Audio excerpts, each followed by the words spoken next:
Hi everyone! So it's summertime here in Lloydminster, Alberta, and my kids requested to go swim in our backyard using our inflatable swimming pool.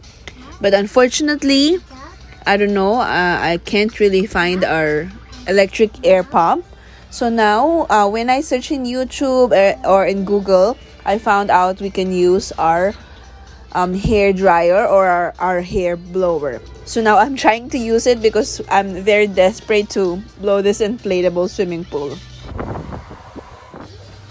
If you notice, I intentionally didn't speed up the video to make it short because I want to show you how long it actually takes to use a blower or a hair dryer to pump an inflatable swimming pool.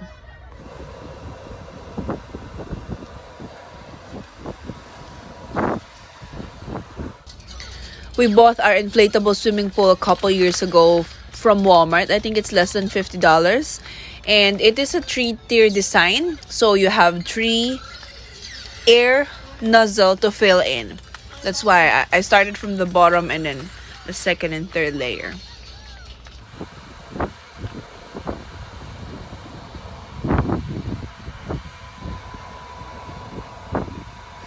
I'm sorry my camera is not pointing at the air nozzle and the hair dryer, but I will realize it soon and I will move closer to the camera.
Thank you for watching. Please don't forget to like and subscribe to our channel, our home. Bye!